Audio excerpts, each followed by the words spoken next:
NTV time, जनता की बात जनता के साथ। अहमदाबाद की वटवा इलाके में चेयरमैन और उसके दोस्त पर स्क्रू ड्राइवर से हमला। शहर की वटवा स्थित एक सोसाइटी में रहने वाले दो भाइयों द्वारा देर रात चेयरमैन और उसके दोस्त के सर पर स्क्रू ड्राइवर से वार करने का मामला सामने आया। मामला उस समय गर्मा गया जब चेयरमैन बारिश का पानी भर जाने के कारण सोसाइटी के सदस्यों के साथ सफाई कर रहे थे। वटवा इलाके में साई नाम की एक सोसाइटी है जिसमें चेयरमैन समेत कई लोग गरबा करने की कोशिश कर रहे थे।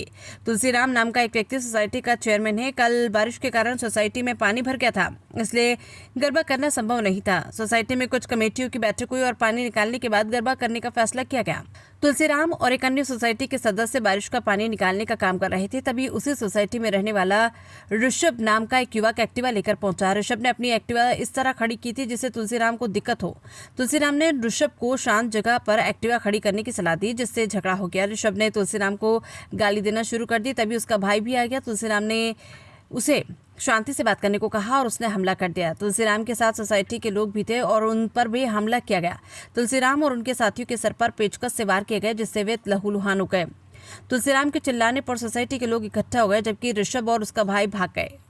घायल तुलसीराम और सदस्य को इलाज के लिए अस्पताल ले जाया गया। तुलसीराम के सर पर इतनी जोर से हमला किया गया था कि उन्हें 32 टाके लगाने पड़े, जबकि सदस्य को 6 टाके लगाने पड़े। वटवा पुलिस ने पूरे मामले में ऋषभ और उसके भाई के खिलाफ हत्या का प्रयास का मामला दर्ज कर गिरफ्तार कर लिया है। કોના દ્વારા કરવામાં આવ્યું છે, શા માટે કરવામાં આવ્યું છે અને પોલીસ દ્વારા આગળની શું કાર્યવાહી કરવામાં આવી છે? ગઈકાલે સાંજના સમયે વટવામાં સાઈ રો હાઉસ જ્યાં આગળ સોસાયટીમાં માતાજીના ગરબા થતા હતા એ મંડપમાં પાણી ભરાયેલું હોય એટલે ફરિયાદી અને સાહેબ એ પાણી દૂર કરવાની કાર્યવાહી કરતા હતા। એ દરમિયાન આ કામના જે આરોપી છે ઋષભ તિવારી અને એનો ભાઈ એ બંને એક્ટિવા લઈ અને આવ્યા। ફરિયાદીએ એને એક્ટિવા સાઈડમાં પાર્ક કરવાનું કહેતા એક્ટિવા પાર્કિંગ બાબતે બંને વચ્ચે બોલાચાલી ઝઘડો થયો। એમાં આ કામના આરોપી ઋષભ તિવારીએ એકદમ ઉશ્કેરાય અને ફરિયાદી અને સાહેબને ડિસમિસ જે હતું એ ડિસમિસના આડેધડ માથાના ભાગે ફરિયાદી તેમજ સાહેબ મિત ભાવસારને મારવા લાગતા લોહી લોહાણ થતાં બંને જણા હાલ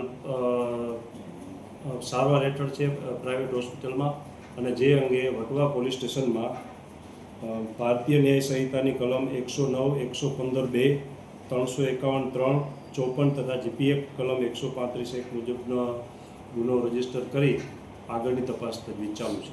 સાહેબ, આરોપીઓની ધરપકડ કરવામાં આવી છે કે કેમ અને આરોપીનું બેકગ્રાઉન્ડ શું છે, શું કરે છે? આ કામે કુલ 2 આરોપીઓને રાઉન્ડ અપ કરવામાં આવેલ છે। ઋષભ તિવારી અને સૌરભ તિવારી બંને ભાઈઓ છે। જે પૈકી આરોપી ઋષભ તિવારી છે એમની સામે 2 ગુના નોંધાયેલ છે, જેમાં એક 2017માં ઓઢવ પોલીસ સ્ટેશનમાં મર્ડર વિથ રાયોટિંગનો ગુનો છે અને બીજો ગુનો રામોલ પોલીસ સ્ટેશનમાં નોંધાયેલ છે, જેમાં ઇપીકો કલમ 332 એટલે કે સરકારી કર્મચારી ઉપર હુમલાનો ગુનો નોંધાયેલ છે। આપણે કઈ કિલોમીટર ગુનો દાખલ કર્યો?